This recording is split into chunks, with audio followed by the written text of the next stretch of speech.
Hey guys, Omni here. We're going to be checking out a new ROCKSTARS breakdown of the Ahsoka trailer that came out Friday. If you haven't seen my reaction to that trailer, go check it out, as well as my breakdown of all the major announcements that came out that day throughout Star Wars Celebration, because I would love to hear your thoughts on every one of them.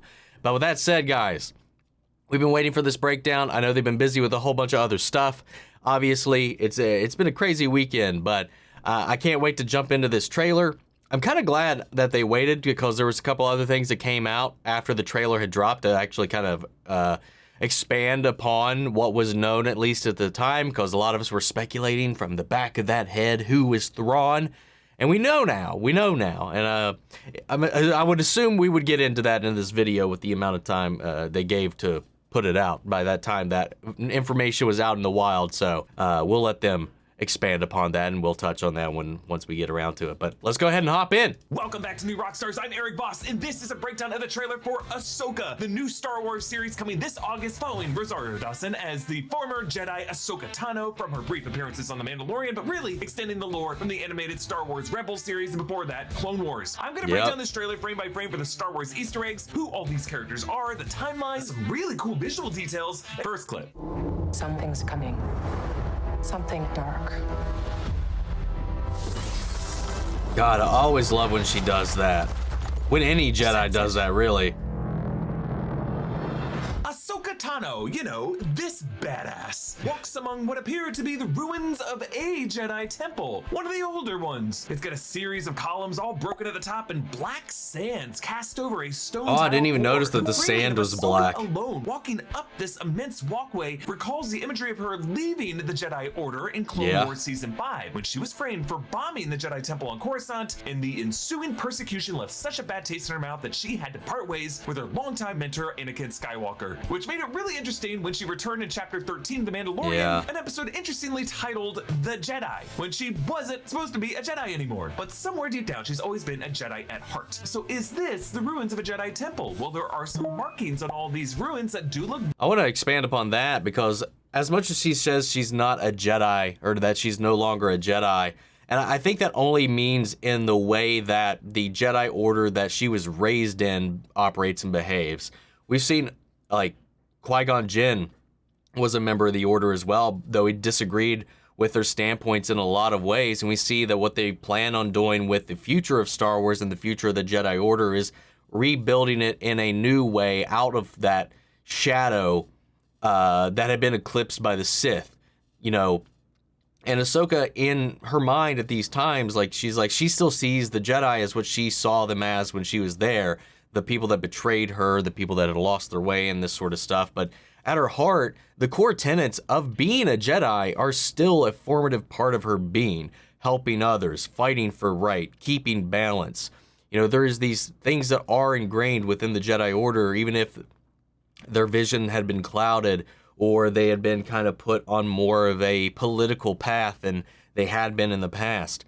She kept those core values intact, and, you know, it's just the term Jedi at this point for her, it carries a negative connotation, a negative memory. And I think that, you know, with the way the trailer ends, which we'll get to it eventually, it seems to be about her being called back to what it really means to be a Jedi. And I think at the end of the day, Ahsoka is one of those characters that has always kind of been a proponent of the core tenets, and more along the lines of like a Qui-Gon Jinn, more along the lines of even Obi-Wan, though Obi-Wan had never allowed himself to completely give over. Like, he was a little too entrenched in what he was raised in to really kind of step out of those boundaries. He was never really confident in the way that Qui-Gon would want him to be, because even he had said he was still too rigid in a lot of ways.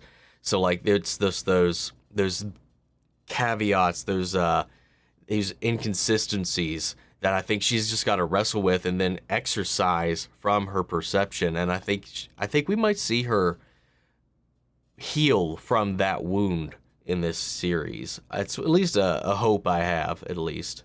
vaguely similar to the underground Jedi temple on Lothal in Rebels, and so we could look at the parallelism here as a bit of a Jedi homecoming for Ahsoka. Or is it? Because notice ahead of her is a massive statue that we do not see the top of or the base of. Structurally, it's similar to the massive crumbling Jedi statues surrounding the Jedha Plateau in Rogue One, but later in the trailer, as Ahsoka duels Morgan Elsbeth's Corvus droids from Chapter 13, in this same setting, you can see another smaller broken statue with bare feet, which, as a huge fan of Lost, gives me some major vibes of the broken four-toed statue foot of Taweret. So could this actually be a Still never Sith seen temple? Lost, man. Chapter 14, The Mandalorian took Grogu to the Jedi Temple ruins on Tython, a planet in the deep core. Actually, let's pull up the Galactic Star. Also, one thing I was literally just thinking, because I saw an advertisement of it and like the large statue architecture, while the engravings don't evoke the same thing, you guys wonder if we'll ever see like Zepho stuff pop up in live action Star Wars? You know, those ties that they've been exploring and diving into within the Fallen Order series. I would love to see maybe that connection come in, because it's also yet another, like, we've got the Night Sisters, we've got the Zepho, now we have the Jedi, we have the Sith, we have these different pockets of belief all centered around the Force and how it operates. I think that would be interesting to kind of play around with, but let's pop back in. Our map here, because maps are going to play a very, very big role on this series. It's all about maps. If there's a place you gotta go, I'm the one you need to know. It's the map. So the deep core region of the Galactic Star Map was actually brought up in Chapter 19 of The Mandalorian when Dr. Pershing's Wikipedia article about Coruscant, which gets cut off right before mentioning the planet that's closest to the center of the galaxy, which according to the map is Biss, B-Y-S-S, you know, as an abyss. They aren't always And then you have the wellspring. This was considered Palpatine's throne world. It's actually more from legend, so it remains a mystery how canonical titles will use it, but it is very, very close to Tython. And here, Ahsoka mentions something's coming, something dark, which could be her investigating the darkness creeping up on Grogu and on the New Republic in the form of Palpatine's shadow operation, the First Order. But perhaps by this time, Palpatine would have moved from Biss to Exegol, where we see him at the beginning of The Rise of Skywalker when the Sith Eternal has successfully cloned him. See, I don't remember, 'cause I haven't kept up with all the comics and all that stuff, but I do know that even during Return of the Jedi, Exegol was already an operating, at least what they've tried to incorporate in the comics, at least, is even before, like between Empire and Return of the Jedi, Vader discovered Exegol, and that this operation was already in motion, being set up even way back then, which again by itself raises a lot of questions that they don't address at all. But you know, so it's making me wonder, like, is the Imperial Fortress on Biss even exists in this canon? While the planet does, or the celestial body of it does Palpatine's connection still exist? I don't know. I don't know if that's been touched upon in those, because I haven't really kept up with him all that much. Are the same location that we see later in the trailer when Ahsoka faces Baylan Skoll. When projected around these ruins are a blue star map, the same configuration that surrounds the Ahsoka title card of this series. So this place could contain an old Jedi or old Sith star map of the unknown regions where the Purgle hyperspace whales took Thrawn and Ezra Bridger in Rebels. Because I know a lot of people, like, the speculation has been that it's the similar imagery that what we've seen with the world with God, why can't I say it right now? The World Between Worlds aesthetic, you know, within the title card of Ahsoka, and then the imagery there that maybe they were in the World Between Worlds. But if it's a star map, that could very well be a fun way to play around with it, because it also can evoke a lot of KOTOR imagery as well, again, because we don't really know much about Baylan, when, where, and how, what he's from. So I'm excited to see how that goes, because that could be interesting if we could dive into some of those elements as well. As much as I would love to learn more about the World Between Worlds and stuff like that, that could be an interesting path to take it, or it could be a map to another gateway, another portal, another breach. But who knows? We'll see. Because that has been Ahsoka's mission, to try to find Ezra. We saw some Purgle cameoing in Chapter 17 of The Mandalorian, the recent season premiere, and Bail Organa hinted at them in Obi-Wan Kenobi, and it has all been leading to this. Now, some people say this starry location looks like the World Between Worlds in Rebels. That's an interdimensional realm that can kind of see through time, that Ezra was guided through by Loth Wolves, and he used it to save Ahsoka by pulling her in, but she was forced to re-enter the point in her timeline after Vader left. left. So she didn't really get trapped there. Time travel was pretty limited. Hopefully stays that way. But I'm telling you, Star Wars Rebels, crazy show. You have to watch it. I just don't think here Yes, this will for be sure. the worlds between worlds. I thought it was really fun to explore in the animated show. It's just like the grounding doesn't really fit, you know? Because like, look at, well, I can't because it's horribly artifacted. What is going on here? Live action. Oh my God. Why does it keep doing that? I don't know if that's their footage or like my YouTube feed. Anyway, see, like there's no grounding, you know, there's stones, there's pillars, there's equipment set up there in that field. So I don't think they are in the world between worlds. But then again, we know between animation and live action, they do change and kind of retcon things out and make certain things look a different way. And we don't know that every entry point into the world between worlds looks like this. We don't really know. We don't really know much about it at all to begin with. But, you know, I don't know. We'll just have to wait and see. Open up too many questions of time travel, but I love this move. Ahsoka ignites her lightsabers and does this spinny move to cut a hole that drops her to the chamber below. She did this same maneuver in the Clone Wars final episode to help her and Rex escape the clone troopers during Order 66. Let's move on. This is a new beginning. Live action look at. For some, war. Ghost. For others, power. Okay, we see a red Lucasfilm logo, a switch from the normal green Lucasfilm logo, another transition from the heroic green of Star Wars to the morally compromised red. Natasha Liu Bordizzo plays Sabine Wren from Star Wars Rebels, another Mandalorian character from House Wren, who previously was a weapons specialist for the Empire but defected. Mostly known for very, very short hair, now her hair has grown the hell out so we can see those vibrant colors really shining. Interesting how she is kneeling before her Mandalorian helmet as if she is praying to it. Interesting parallel there with how dogmatic the Children of the Watch are with their Mandalorian iconography, but it also just feels like she's wrestling with her Mandalorian ancestry, as she always is. She never got along with her mother Ursa Wren on Cronus since she defied the Empire. That was like an embarrassment to her family, but she is the character who rightfully won the Darksaber from Gar Saxon in that arc on Rebels. It was none of that Elder Wand possession bullshit logic that we saw this week on The Mandalorian, but we also have Sabine to Jesus Christ, guys, chill out. I don't need my breakdown people selling the negativity either, man. My God. Jesus. Also, if I remember correctly, Gar Saxon was also voiced by Ray Stevenson, who is playing Balin in the show.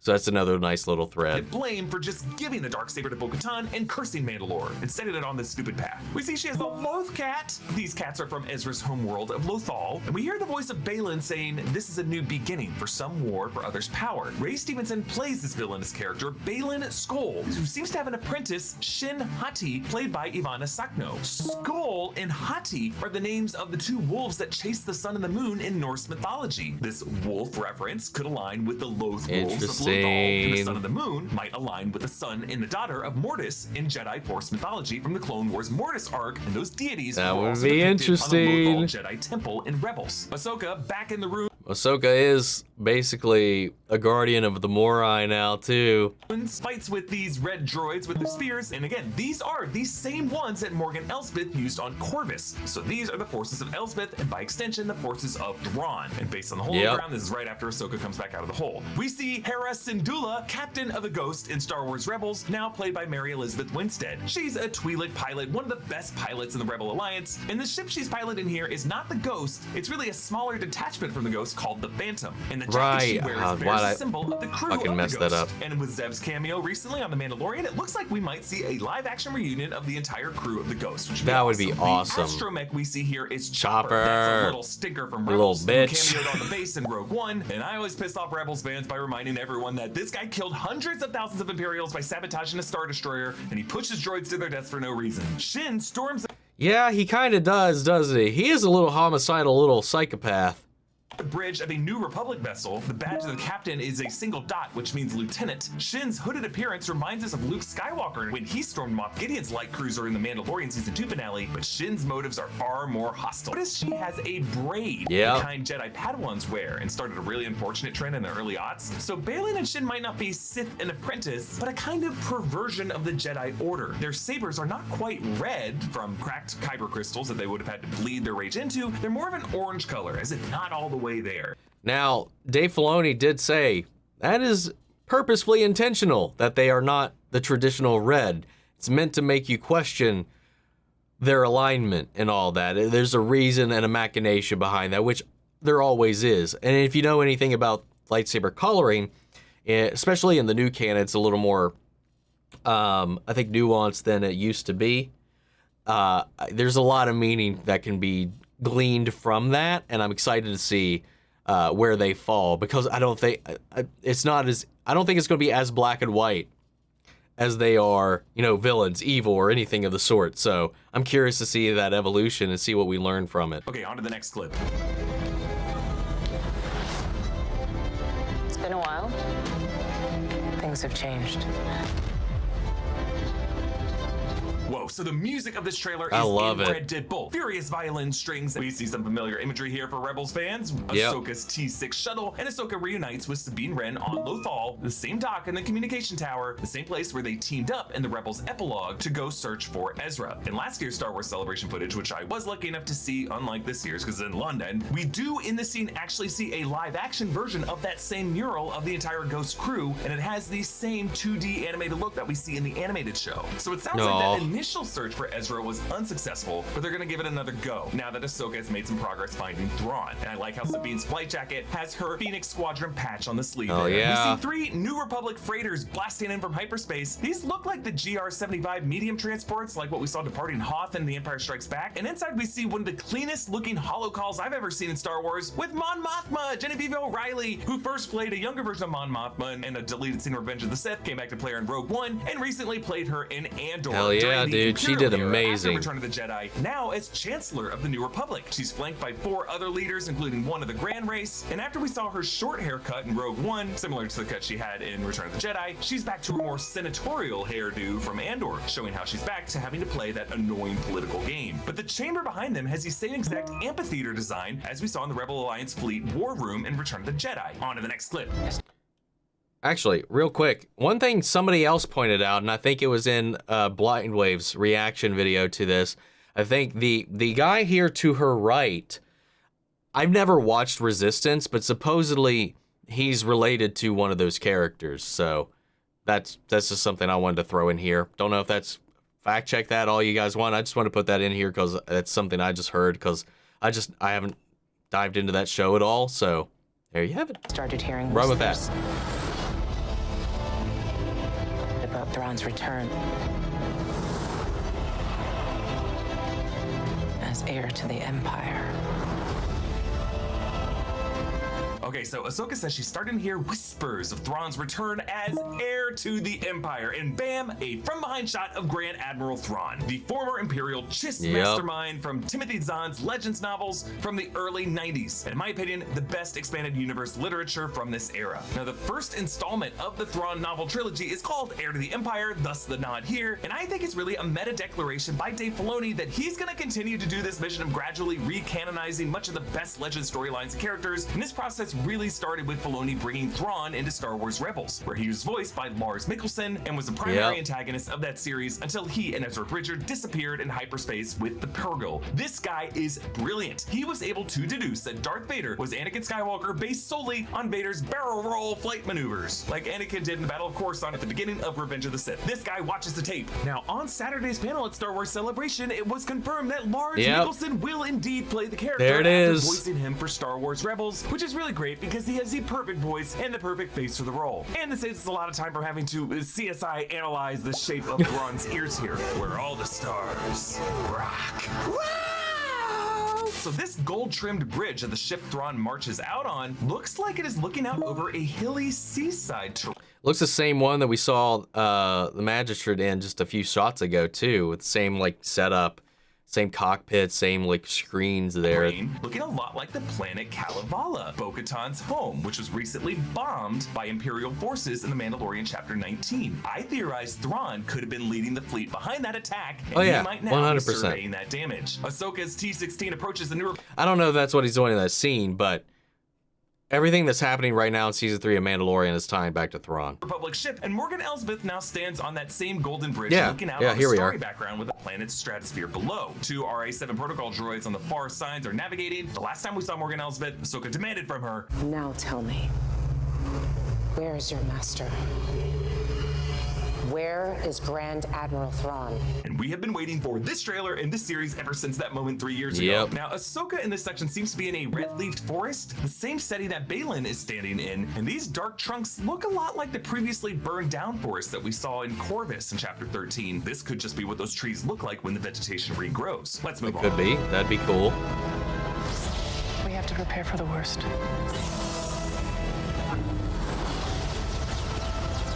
The Jedi fell a long time ago. There aren't many left.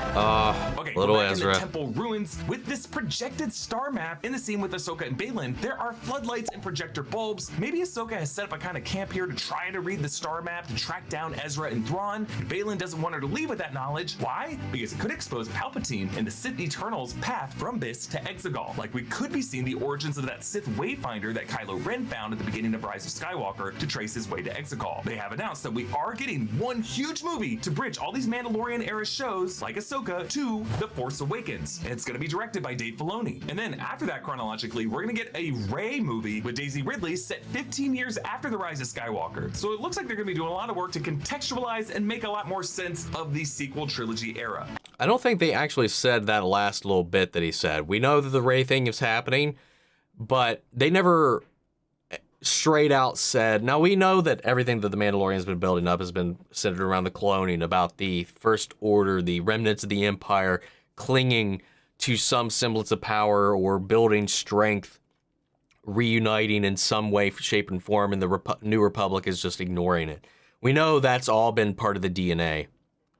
But I don't think there was a straight up declaration that the film, that they're all these shows are culminating to, are to set up directly Force Awakens.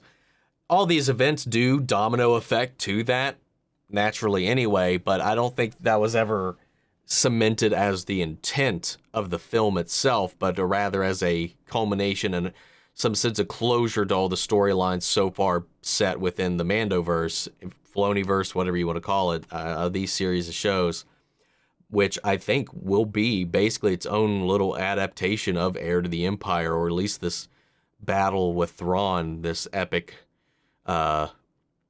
climax of everything that they've kind of been stepstoning to. As they duel, I like how Ahsoka ignites only one of her white lightsaber blades. Remember, she got these from that lightsaber duel with the sixth brother, whom she dueled in the finale of Tales of the Jedi. But rather than igniting the second lightsaber at her hip, she kicks off the boulder to lunge at Baylan. She uses her surroundings. There's a very quick shot of Hera Syndulla. Her New Republic patch is 5 red dots, meaning the rank of Admiral. She might have exceeded Admiral Akbar as Admiral of the New Republic fleet, or Dude, Leia's hell Resistance yeah. fleet. She got a shout out in Rogue One as General Syndulla over the intercom. Sounds like she's been promoted since then to Admiral. Makes total sense. She's flanked by a lieutenant and a Mon Calamari Blue Squadron pilot, maybe one of the ones who drink with Zeb and Teva in that Adelphi Top Gun bar recently in The Mandalorian. The Blue Squadron was supposedly retired after the Battle of Scarif in Rogue One, but the Ghost did cameo in that battle, so presumably Hera and Zeb were there for it, and they could be legacy members of the Blue Squadron. Shin chases down Ahsoka's T6, and Baylan charges on some New Republic soldiers with his hood up, making him look a lot like Darth Vader in that killbox sequence at the end of Rogue One, down to a vicious force choke. Sabine sadly looks at an image of Ezra Bridger, played by Eman Esfandi, and on the walls of her bunk are drawings, a Loth wolf and a few Loth cats. She really, really misses her boy from Lothal. Moving on.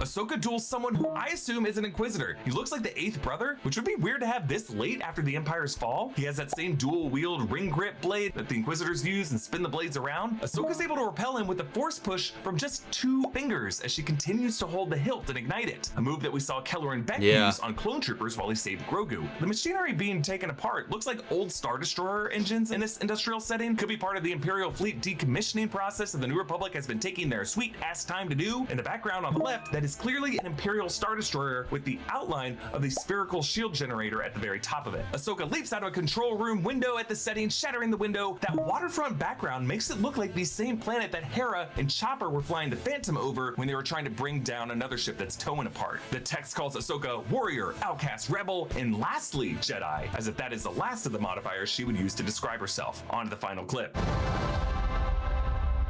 Battle. Perhaps it is time to begin again. Dude. David Tennant. So this droid is Huyang, Yeah. the Mark IV architect droid, who was based aboard the Jedi ship the Crucible. His job was to teach younglings, including a young Mace Windu and a young Yoda, on how to build their lightsabers. He took a young Ahsoka to Ilum to find her first Kyber crystal. In this scene, he's probably telling Sabine and Ahsoka that it's time to begin searching for Ezra again, but in a broader meta context, it feels like he's encouraging the beginning of a new Jedi Order, the one that Rey will assemble in her future film decades after this. As well as for Ahsoka to maybe let go of that baggage that she's allowed to kind of like loom over her since her betrayal as well. I think it's also a nod and a wink to her as well on her journey to accept that side of herself again. Like it was like included in the captions as we were getting those flashes of the things she is. At her core, she still is a Jedi. In the truest sense of the word. Remember, in that mysterious Jedi Forces moment in The Rise of Skywalker, one of the past Jedi was Ashley Eckstein's voice as Ahsoka Tano. So I believe there is a link between these two Jedi throughout history. Let me know your favorite part of this trailer and what you're most looking forward to. Now, I'm just wondering if, like, just because her voice was heard means she's passed by that point. Because she could very well still be alive. Torgruta, they can live a while. But, like, I don't know. That would be an interesting path to take, though.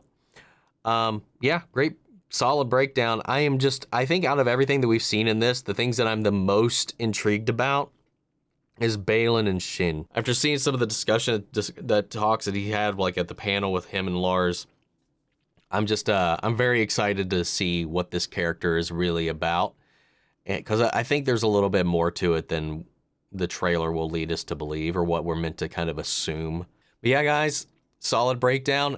Even I understand that Eric and his team didn't like last week's episode of The Mandalorian, but like maybe leave that out of the breakdowns for things not even related to it. I'm fine with not liking it, but like it was like it's not even being critiqued. Like that, it wasn't even like constructive criticism in this or whatever. That was just straight up negativity about the whole thing. And like I felt that in their breakdown of that episode, and just the way that he phrased it in their scripting for this breakdown, again, it's unnecessary. This is one thing I didn't like. It really does rub me the wrong way. The sphere is already negative enough. Give your critiques, don't enjoy it all you want, but we're here not to fester those wounds, but to be a balance. Because like our role here is to give our thoughts and our opinions, sure, but not to put down others. And there's ways that you phrase certain things when you talk about it. And, you know, I'm not perfect. I've done it myself, but New Rockstars, I've kind of got like up on this pedestal, you know, and that just kind of like hurt me a little bit to hear them talk about it like this. Like I said, I understand like them not liking certain elements or decisions or whatever, but I think there's definitely a diplomatic way that I would have expected them to handle it, and I'm mildly disappointed in the way they have. But everything else in this breakdown was solid. It was great, and I'm excited to see this show, man. I am really, really looking forward to August and seeing what this adds to everything that we've been getting so far. And I'm excited for this week's episode of The Mandalorian, because of what I read about it. They showed off some teases, some clips from next week's episode at Celebration, and like I said before, I read a description of it, and I'm pretty freaking excited. I hope that we can come together on this again next week at least, and not be so divided on a harmless episode that is furthering the story of the show itself. It's wild to me that such a thing blew up so much. Like, it just seemed like such a harmless little thing to me. But anyway, this looks great. I cannot wait to see all these different characters that we saw in animation come together. Lars hitting the live action scene as his character from Rebels. I'm really excited for this, especially Mary Elizabeth Winstead, who is, you know, by extension, a part of the Star Wars family. But finally getting her in here, and as Hera of all people, because I'm a huge Mary Elizabeth fan. I love practically everything I've seen her in, and I'm excited again for the fact that she's going to be involved in the Scott Pilgrim anime that's going to be coming back, reprising her role as Ramona Flowers. I think that was the first thing I actually saw her in, to be honest. But guys, what did you think of the breakdown? What are your thoughts on the trailer? Was anything that they missed that you caught? Sound off the comments. Let me know your thoughts down below. We'll carry on the conversation after the video. Hope you enjoyed this reaction. If you did, please leave a like, drop a comment, subscribe if you're not already. And before we go, I want to shout out our channel legends: Benny Sher, Ryan Kerr, Jason Coleman, Philly Vane, York Coruscant, Margaret Grace, Melita, Robert Anguiano, Raven McGann, Jeffrey Hale, M. Sephiroth, Jake Cantrell, and Josh Lee. Thank you guys so much for your continued support. That's it for this video, guys, and I'll see you all in the next one. May the Force be with you always. Take care, everybody.